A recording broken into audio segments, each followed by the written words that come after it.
The giant lecture hall on Nexus Prime smelled of metal and ozone and the faint sour scent that came from 100 different alien species breathing the same recycled air. Lieutenant Commander Ilara Voss walked in last. She wore the plain gray uniform of Earth Forces. No medals, no rank flashes, just the small blue planet patch on her shoulder. The hall was already full. Students sat in curved rows that climbed high toward the dark ceiling. Some had tentacles, some had feathers, some had shells that clicked when they moved. All of them held data slates or had glowing implants behind their eyes. They watched her enter. Ilara found the seat in the very front row center. She sat down straight-backed. Both hands rested flat on the smooth black desk in front of her. No slate, no stylus, no small recording device. Nothing. The seat creaked once under her weight, then went quiet. Around her the other students shifted. A low buzz of translated voices filled the space. A young Centauri with pale blue skin leaned toward his neighbor. The words came through the universal translator in soft, clear English. Why does the human bring nothing to write with? Is she broken? The neighbor, a tall insectoid Virex, flicked both antennae. Maybe she records with her brain. Humans do strange things. Ilara heard them. She always heard everything. Her face stayed calm. Her gray eyes looked straight ahead at the empty stage. The lights above dimmed slowly. A single bright beam snapped on. Professor Kael'thir stepped into the light. He was old even for a Virex. His carapace had faded from deep green to dull olive. His mandibles moved with slow, careful precision when he spoke. "Welcome to the Strategic Academy Advanced Seminar Series," he said. His voice came deep and steady through every translator in the room. "Today we begin a new module, Humanity, Threat Assessment, and Containment Doctrine. This is the first time a human has been permitted to attend as a student. We extend cautious courtesy to Lieutenant Commander Ilara Voss of Earth." A ripple moved through the hall. Some students made notes. Some simply stared at her. Ilara did not move. Her hands stayed flat on the desk. Her breathing stayed even. Kael'thir raised one forelimb. The holo display behind him flickered to life.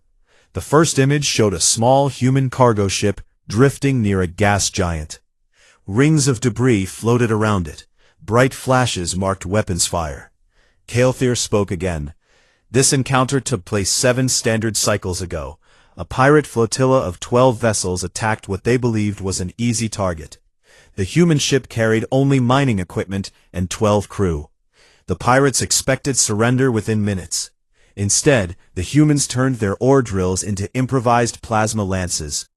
They destroyed 7 attackers and forced the rest to flee. Casualty ratio 23-1 in favor of the humans." Students wrote quickly. Tentacles scratched across screens. Feathers rustled. A low Thraxian growl sounded from the back row.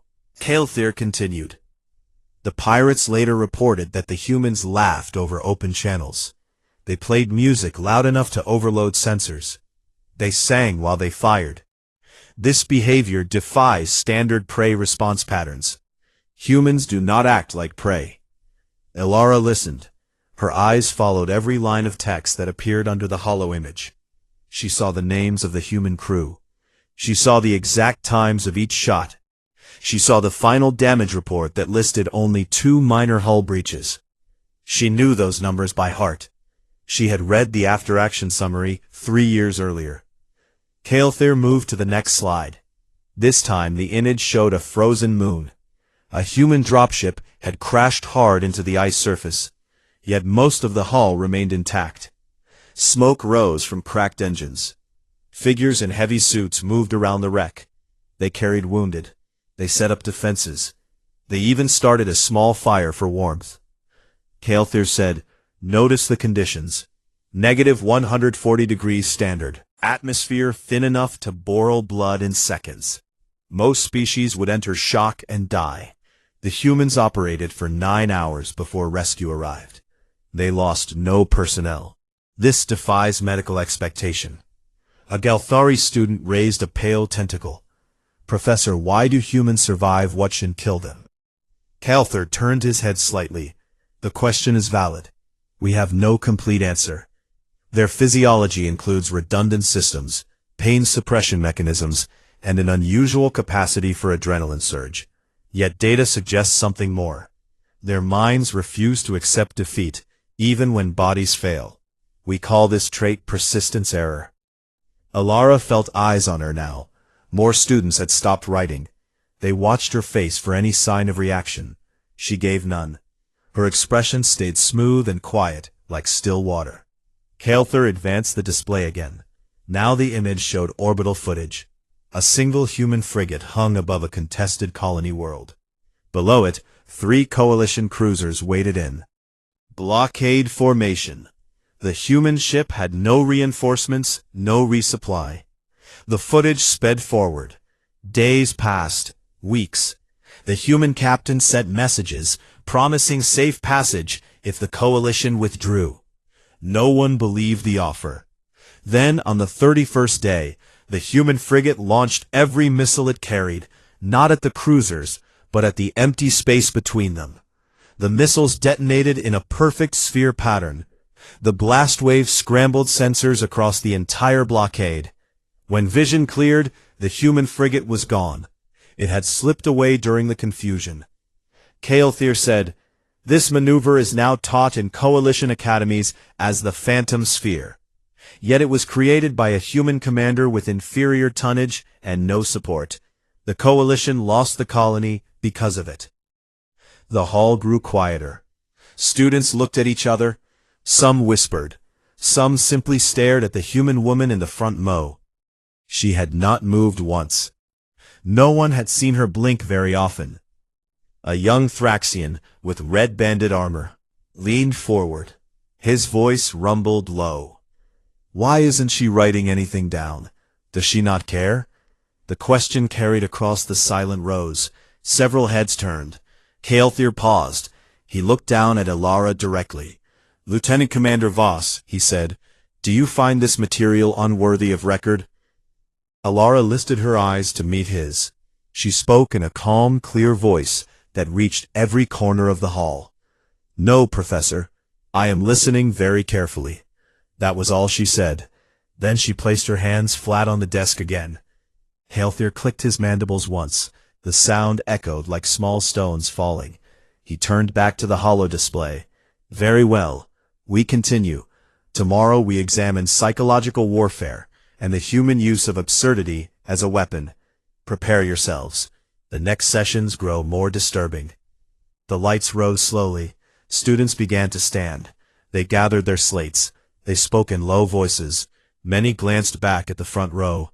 The human still sat there, unmoving. Her face showed nothing. Hands stayed flat. One student, a small feathered aviary, stopped near her seat. He spoke softly. "Why do you not take notes?" The question hung in the air. Ilara looked up at him. She gave the smallest possible smile. "Because," she said, "you are teaching my debrief reports." The aviary froze. His feathers puffed out. Then he hurried away without another word. Ilara waited until the hall emptied. She stood last. She walked out alone down the long corridor. Her boots made soft echoes on the metal floor. Behind her, the lecture hall lights went dark. The first day had ended. The lecture hall filled again the next morning. Students arrived earlier this time. Many carried extra data slates. Some had brought companions, small floating recorders that hummed softly. Alara Voss entered at the same moment as the day before. She walked down the center aisle to the front row center seat. She sat down. Her hands went flat on the desk. No slate, no recorder, no change in her calm gray eyes. The room watched her every move. Professor Calther appeared under the bright beam. His carapace looked a little duller today, as if he had not slept. His voice came steady but slower. "Welcome back. We resume with psychological operations. Humans excel at breaking enemy will without kinetic force. We begin with absurdity as a weapon." The holo display lit up. It showed a grainy video from a pirate stronghold on asteroid belt 7. The pirates had captured a human merchant crew. They demanded ransom. The humans sat in a circle on the cold floor. One started singing a silly song about dancing. Vegetables. The others joined in. They clapped. They laughed. The pirates grew angry. They shouted for silence. The humans sang louder. Then they started telling jokes. Bad jokes. The kind that made no sense. The translators struggled with punchlines about chickens and roads. The pirates argued among themselves. One pirate shot the ceiling in frustration. The humans kept laughing. Hours passed. The pirates began to argue more. They forgot to guard the prisoners closely. At dawn, the humans rushed the weakest guard. They took his weapon. They freed themselves. They escaped in the pirate shuttle. The video ended with the pirates staring at empty chains. Kael'thir spoke. This event lasted 14 hours. The humans used no weapons at first. They used humor, confusion, embarrassment, and boredom became their tools. The pirates surrendered the base 2 days later without another fight. Students wrote fast. Some laughed nervously. A few looked sick. Alara sat still. Her face showed nothing. Her eyes followed the looping clip of the singing humans. Kael'thir changed the image. Now it showed intercepted radio chatter from a coalition blockade. A human voice crackled over open channels. "Hey coalition friends, we baked cookies. Want some?" The coalition commander ignored it. The voice continued, "Come on, we have chocolate chips, fresh from the oven." The commander ordered silence. The human voice said, "Fine, more for us," then silence for 10 minutes. After that the voice returned with singing, "Happy birthday to you, happy birthday to you." The coalition ships reported morale drops. Crews argued about whether the humans really had cookies. Some laughed, some got angry. The blockade held for 3 more weeks, but efficiency fell 12%. Kael'thir said, "Humans understand that uncertainty hurts more than certainty. They plant small seeds of doubt. They water them with nonsense. The result is erosion from within." A Centauri student raised a trembling hand. "Professor, how do we defend against this?" "You do not. Humans weaponize the unpredictable. Standard doctrine fails against them. We have tried filters. We have tried strict comms discipline. Nothing works. They adapt faster than we block." Alara listened. She remembered that blockade. She had been on the supply frigate that sent the cookie messages. Her captain had laughed the whole time. They never had cookies. They had ration bars and imagination. The trick worked better than missiles. Kael'thir moved on. The next slide showed medical scans. Human brains under stress. The scans glowed bright in places most species showed dark. The professor said, "Look here. The amygdala stays active, yet the prefrontal cortex increases function. Pain centers light up, but decision centers burn hotter. Humans feel fear. They use it. They turn terror into focus. Other species shut down. Humans accelerate." The hall grew quieter. A Thraxian in the back row crossed his massive arms. He muttered loud enough for translators to catch. "She hears all this and does nothing. No notes. No reaction. Is she even alive?" Kael'thir heard. He looked down at Alara. "Lieutenant Commander Voss," he said, "the class grows curious. You sit through descriptions of your own species, breaking rules of war, surviving impossible odds. You show no surprise. Why?" Alara raised her eyes to meet his. She spoke in the same calm, clear voice. "I have read similar reports before, Professor. Your sources are good. I learned from them." That was all. Kael'thir clicked his mandibles twice. The sound carried sharp. He turned back to the display. "We proceed to deprivation tolerance. Humans endure what should end them. Consider the Battle of Red Veil Nebula. A human colony ship lost power. Life support failed for 89 hours. Oxygen dropped to 9%. Temperature fell to -60. The crew should have died. Most species enter coma at 20% oxygen. Humans stayed awake. They rationed air. They moved slowly. They talked to each other. They sang. They told stories. 41 hours late, the crew greeted them with weak jokes. One human said, "Sorry, we started without you." The entire crew survived. No permanent damage. Students stared. Some whispered. Some looked pale. A Gelthari student spoke softly. "How is this possible?" Kael'thir answered, "We do not know completely. Their bodies enter a state we call controlled shutdown, yet the mind stays sharp. They refuse death. They bargain with it. They win." Elara knew that ship. She had trained with the survivor who told the joke. The man still walked with a limp, but he never stopped smiling when he spoke of that day. Kael'thir advanced again. The image showed a human marine in heavy armor standing on a shattered battlefield. Around him lay bodies of 3 different species. The marine held a broken rifle like a club. His helmet was gone. His face bled from many cuts. He looked straight at the drone camera. He raised one hand in a rude gesture. Then he laughed. The sound came loud and raw.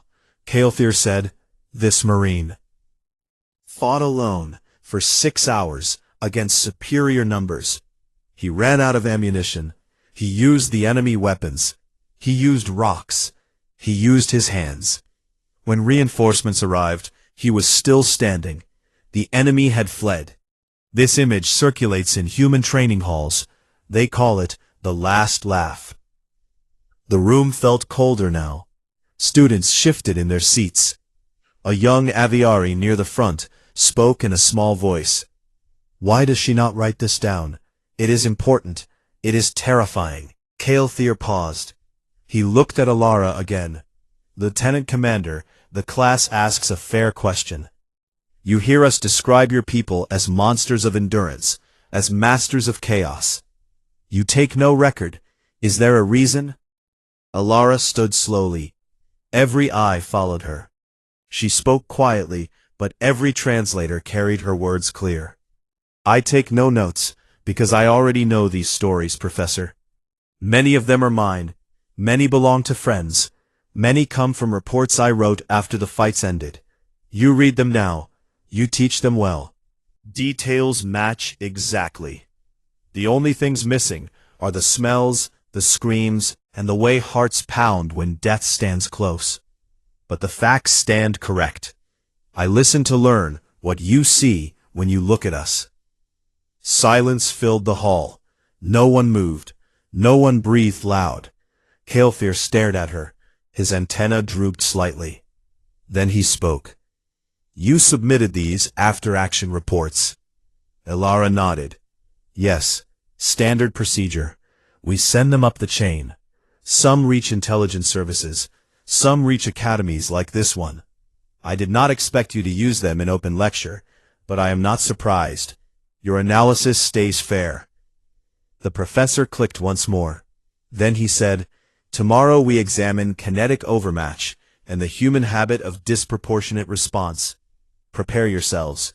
The patterns grow clearer and more disturbing." The lights rose. Students stood slowly. They gathered their things. They walked out in quiet groups. Many looked back at the woman in the front row. She sat a moment longer. She walked up the aisle alone. Her boots made soft sounds on the floor. Behind her, the holo display stayed on. The frozen image of the laughing Marine looked out at the empty seats. His hand stayed raised. His grin stayed wide. The lecture hall felt smaller on the third morning. Students arrived in groups. They spoke in low voices. Some carried fewer slates now, as if writing felt pointless. Elara Voss walked in at the usual time. She took her front row center seat. Her hands rested flat on the desk. Her gray eyes looked straight ahead. The air carried tension like static before a storm. Professor Kael'thir stepped into the light. His movements looked stiffer today. His antenna stayed low. He spoke without greeting. "We move to kinetic overmatch. Humans do not fight fair by coalition standards. They escalate, they overwhelm, they finish. Today we study disproportionate response." The holo display snapped on. It showed a small human outpost on a barren rock planet. 3 coalition corvettes had arrived to secure mining rights. The humans numbered 47. They had light weapons and 1 aging shuttle. The corvettes demanded surrender. The humans refused. The first volley from orbit cracked the dome. The humans did not. Run. They dug in. They used mining lasers to carve new tunnels. They wired explosives in patterns. The corvettes landed troops. The humans waited. Then they triggered the charges. The ground opened under the landing zones. 2 corvettes lost engines and crashed. The third pulled back. The humans captured the downed crews. They treated wounds. They fed prisoners. They broadcast footage of the care. The message went clear. We do not kill unless forced. Stop now or we stop you. The coalition retreated. The outpost stayed human. Calther said, casualty ratio 41-3. The humans lost 3. The coalition lost 41 plus 2 ships. This pattern repeats. Students sat very still. A few had stopped breathing loud. Their eyes flicked between the hollow and the woman in front. Ilara watched the footage. She saw faces she knew. She saw the exact tunnel layouts. She had helped plan the fallback positions years ago. Calther changed the slide. Now it showed deep space. A lone human destroyer faced 4 coalition heavy cruisers. The destroyer carried outdated torpedoes and thin armor. The cruisers demanded boarding. The human captain answered with 1 word. No. Then the destroyer accelerated straight at the lead cruiser. It fired everything at point blank. The impact tore through the cruiser bridge. The other cruisers hesitated. The destroyer used the wreckage as cover. It looped. It struck again. It crippled 2 more before the last cruiser fled. The human ship limped away, leaking air and coolant. Calther spoke. This ship should have died in the first exchange. Instead, it killed 3 superior vessels. Humans treat every fight as final. They spend all reserves at once. They win because enemies expect caution. A young Centauri whispered loud enough to hear. She knows this. She must know. She sits like stone. Calther heard. He turned toward Ilara. Lieutenant Commander Voss, your people turn defense into offense. They ignore odds. They ignore doctrine. Explain this behavior. She spoke calm and even. When survival hangs by 1 thread, you pull until it breaks, or you break. Professor Caution loses wars. Desperation wins them. Calther clicked his mandibles. The sound echoed sharp. He advanced the display. The next image showed after-action scans from a boarding action. A human team of 8 entered a coalition frigate through a breached hull. The frigate carried 200 crew. The humans moved fast. They used flashbangs. They used smoke.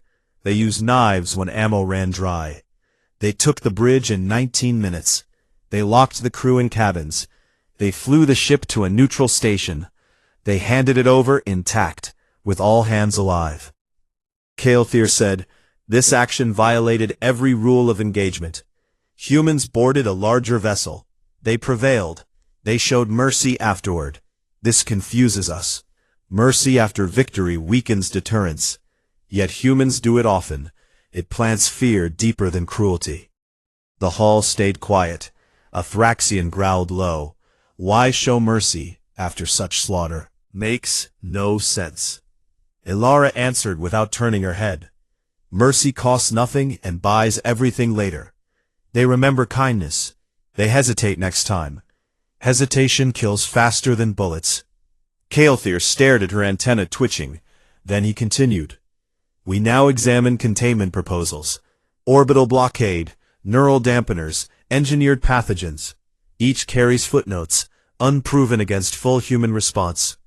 The coalition has never tested these on a prepared human force. Simulations show failure rates above 70%. The slide listed options. Blockade cuts supply lines. Starve them. Humans respond with privateers. They raid our convoys. They live off the land. They turn scarcity into advantage. Neural dampeners. suppress aggression.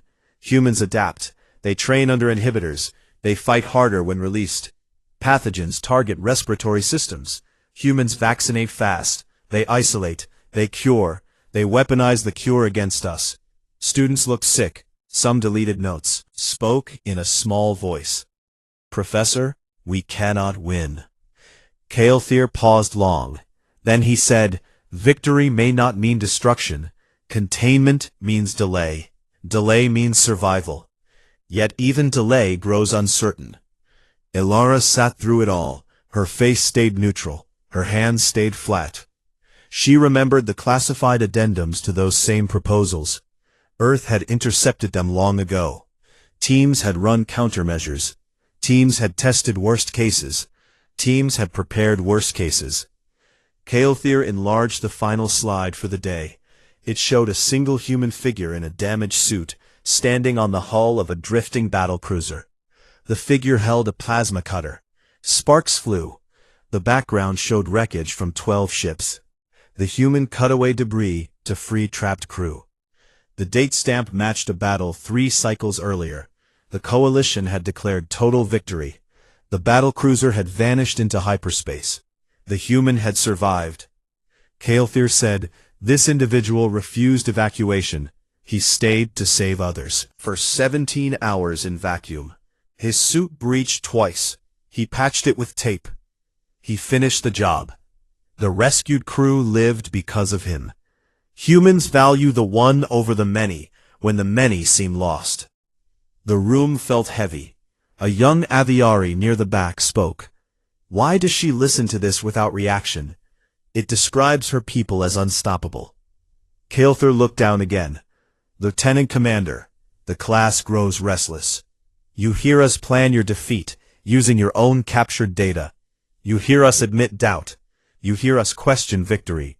Yet you take no notes. You show no anger. You show no fear. Tell us why. Ilara stood this time, slow and deliberate. Every translator caught her words. I take no notes, because these are not new ideas to me, Professor. Your proposals match documents we reviewed cycles ago. Your simulations match our own. Your doubts match our hopes. You teach well. You miss only the human part. The part that says no. The part that stands when everything falls. The part that laughs at the dark. Because the dark has no choice but to listen. Silence swallowed the hall. Caelthier stared. His mandible stayed still. Then he spoke. Tomorrow we reach the core material. Reconstructed timelines. Self-sourced debriefs. Prepare yourselves. The mirror grows clear. The lights rose. Students rose slow. They left in silence. Many avoided looking at Ilara. She waited until the last one left. Then she stood. She walked up the aisle. Her steps stayed even. Her shadow stretched long behind her. On the holo display, the lone figure with the plasma cutter stayed frozen. Sparks still flew in silence. The third day had ended. The fourth morning came with heavy silence in the lecture hall. Students filed in without chatter. They chose seats farther back than before. Some left empty rows between them. Ilara Voss entered last. She walked the same path to the front row center. She sat down. Her hands lay flat on the desk. Her face stayed calm, as always. The lights dimmed without fanfare. Professor Caelthier appeared under the beam. His carapace showed small cracks now, as if strain had worn through. His voice sounded thinner. We reached the core material today. Reconstructed timelines drawn from intercepted human debriefs, survivor accounts, deep space probes, and recovered data cores. We present the rise of humanity as seen through your own words. The holo display ignited. It showed a clean timeline bar stretching across the wall. Dates marked. First contact, skirmishes, pirate hunts, colony defenses, major fleet actions. Small icons glowed at key points. Each icon linked to a document header. Classified, the headers matched Coalition archive formats exactly, yet carried human security stamps. Kael'thir spoke. This is no forgery. These files entered our systems through channels we trust. The content matches what we recovered piece by piece. The first major node expanded. It showed the siege of Korath 5, a barren system with one fortified moon. Coalition forces numbered 3 full fleets. Human defenders held 1 battle group and 3 reinforced companies. 11 weeks of continuous fire. The moon should have fallen in days. Instead, humans turned craters into kill zones. They mined approaches. They used captured coalition drones against their makers. They broadcast false retreat signals to lure ships into range. Week after week, the coalition lost ships. The humans lost people, yet held. Kael'thir narrated. Day 63 marked a turning point. A coalition marine battalion breached the outer perimeter. Humans counterattacked with improvised explosives and close combat. Casualties spiked. Report lists human wounded at 412. Coalition dead at 1,809. Students leaned forward. A few gasped softly. Kael'thir continued. The document describes human medics working under fire. They dragged wounded back. They patched suits with emergency foam. They sang marching songs to keep spirits up. The final entry reads, Position held. Enemy withdrawal confirmed. Survivors numbered 147. We stand. Elara sat motionless. Her eyes tracked every line of text that scrolled. She knew the exact placement of each barricade. She knew the names in the casualty list. She had written parts of that report herself, after the relief force arrived. Kael'thir advanced to another node. This one showed Operation Silent Reckoning, a blacked-out campaign against a rogue AI network that had seized 7 coalition worlds. Humans volunteered to infiltrate.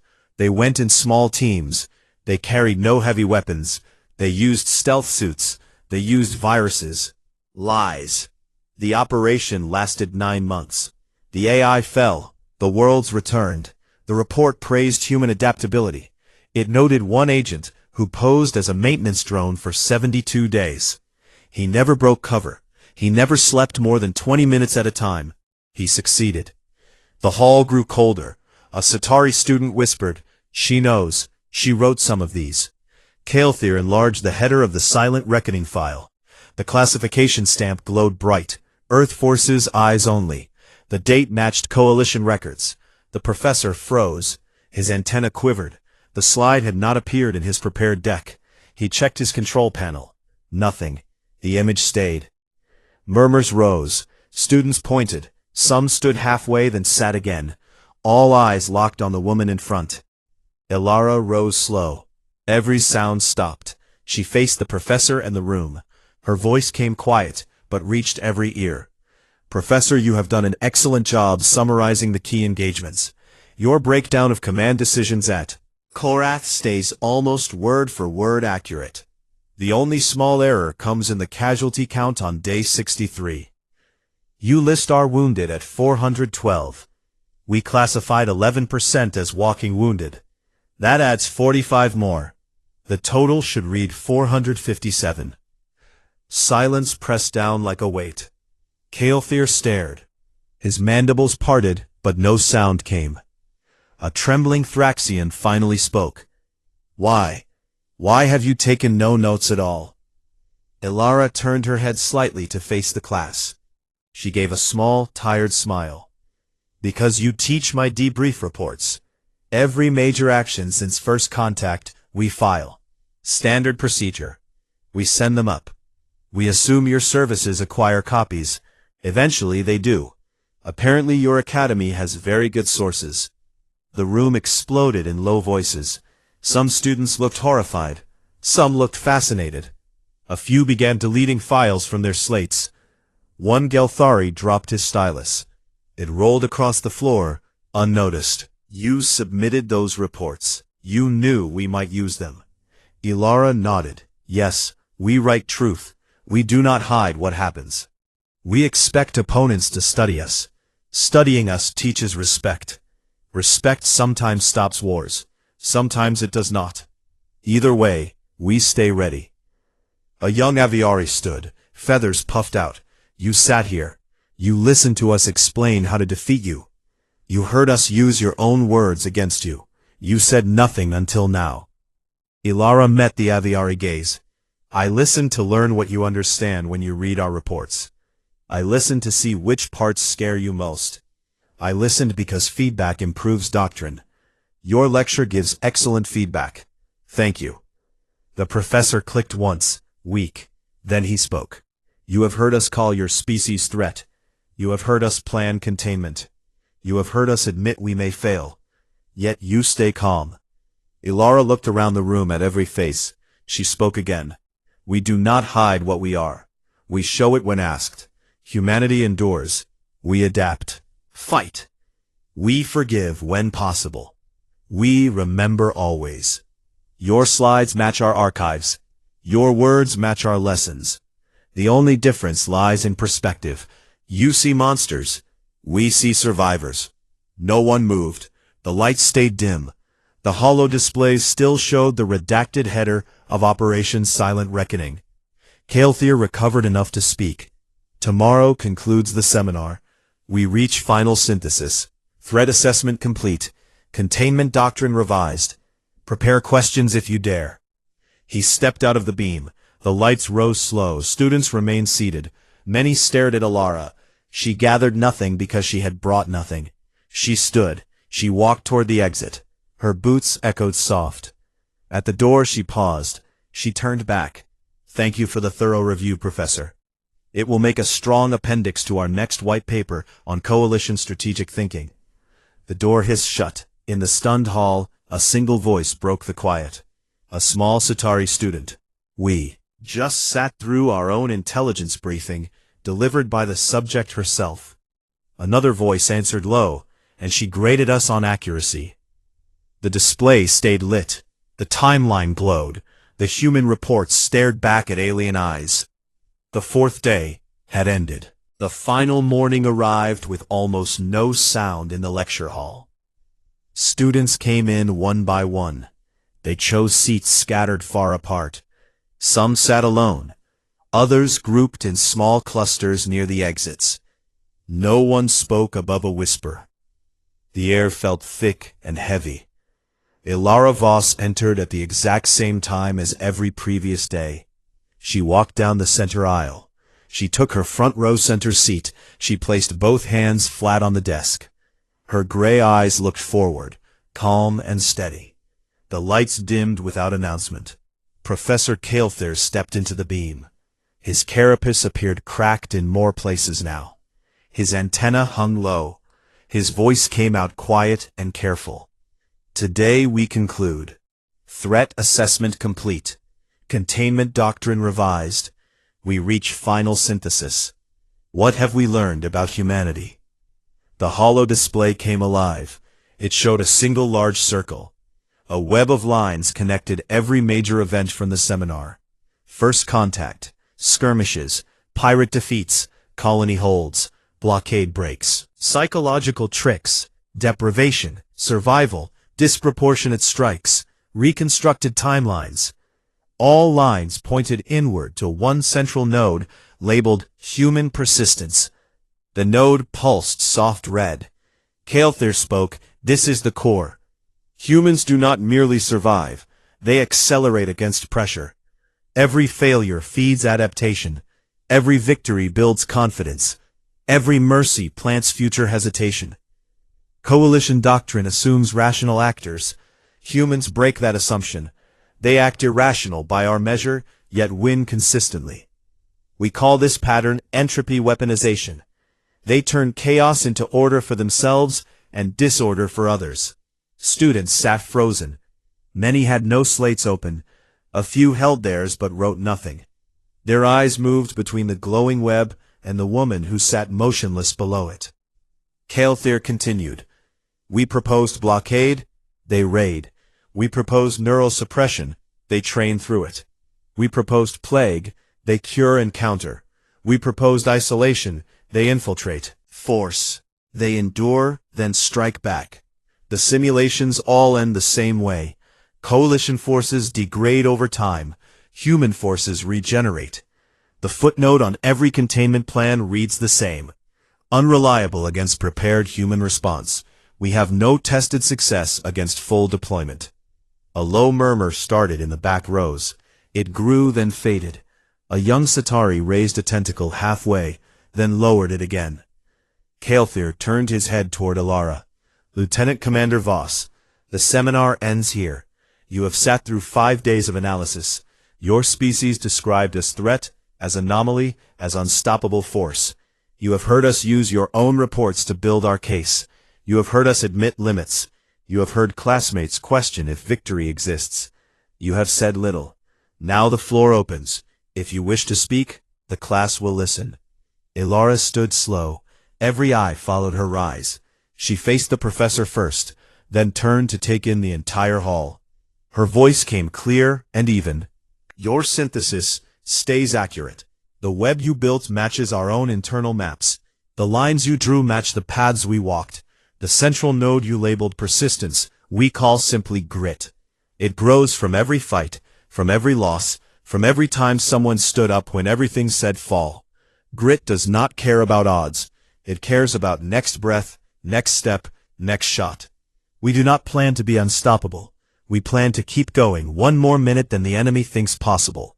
That minute becomes hours. That hour becomes days.